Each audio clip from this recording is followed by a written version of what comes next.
जय भीम. माझं नाव संदेश दयानंद मोहिते. मी वानखेडे स्टेडियमकडे आलेलो आहे. माझा मुलगा 12 वर्षाचा आहे. तो क्रिकेट खेळतो. आज मी इथे येण्याचं कारण आहे की मुंबई इंडिया टीममध्ये एक विघ्नेश म्हणून मुलगा खेळतो आहे. केरलामधला आहे. तो कुठले डोमेस्टिक क्रिकेट खेळायला नाही, पण त्याला डायरेक्ट त्यांनी सर्व्हे केला आणि डायरेक्ट आणून खेळवलं आहे. आज आमचे मुलं जेव्हा 12 वर्षाचं आहे, शाळेत जातो. Harish shield, guide shield, under 14, under 16, under 19 हे प्लेयर खेळतात. आणि हे प्लेयर खेळून जे IPLमध्ये जे राज्याचे प्लेयर आहे, जसे मुंबई इंडिया टीम आहे, रॉयल चॅलेंजर आहे, राजस्थान आहे, त्या लोकांच्यासाठी हे केलेलं एक वेगळ्या माध्यमातून, म्हणजे जे न्यू कमल्स आहे, जे नवीन मुलं आहेत, त्यांना खेळण्यासाठी एक संधी भेटावी म्हणून IPL हे सुरुवात करण्यात आली. आता जो विघ्नेश मुलगा हा केरलामधला आहे, ह्याला पण मुंबई इंडियामध्ये खेळवलं गेलं आहे. आणि त्याचबरोबर मुंबई इंडियामध्ये खेळवण्याचं कारण काय ते आम्हाला अद्याप कळालं नाही. पण महाराष्ट्रामध्ये, मुंबईमध्ये खूप चांगले चांगले पोरं खेळणारे आहे.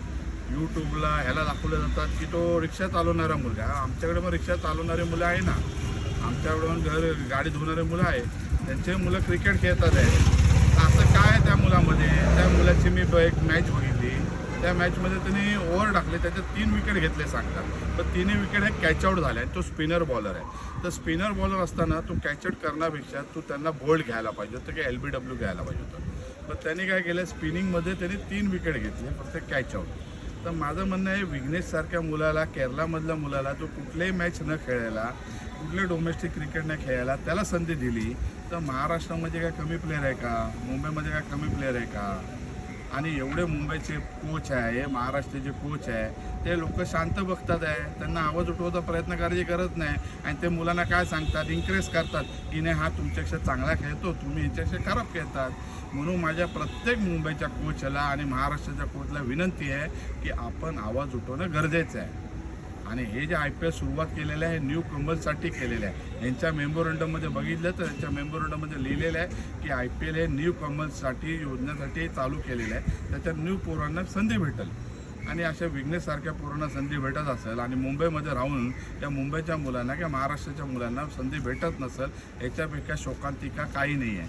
माझं एकच म्हणणं आहे की आता बोलणं गरजेचं आहे. आम्ही त्याचप्रमाणे लेखी कंप्लेंट केलेल्या वानखेडेला, BCCIला कंप्लेंट केले, MCAला कंप्लेंट केले. त्याचबरोबर नीता अंबानीच्या ही IPLच्या मुंबई इंडियाच्या टीमला आम्ही कंप्लेंट केलेली आहे की विघ्नेशसारख्या मुलाला तुम्ही कुठले सर्वे आणलेले. आज एंटरटेनमेंटला इथे क्रिकेटमध्ये एकही टॅक्स नाही, पण तुम्ही थिएटरमध्ये गेले, सिनेमागृहात, तिथं पॉपकॉर्नमध्ये टॅक्सेस लावलेले आहेत. त्या क्रिकेटमध्ये तुम्ही टॅक्सेस नाही, तर आमच्या न्यू पोरांना चान्स द्या ना. आमचे पोरं चांगले खेळतात, मुंबईचे, महाराष्ट्राचे, तर त्यांना संधी देणं गरजेचं आहे. ही माझी नम्र विनंती आहे. आणि माझा एक प्रकारचे एक संविधानिक आव्हान आहे की मुंबई इंडियाच्या टीममध्ये मुंबईची आणि महाराष्ट्राची मुलं खेळणे गरजेचे आहे. हीच माझी कळकळीची विनंती आहे. जय भीम.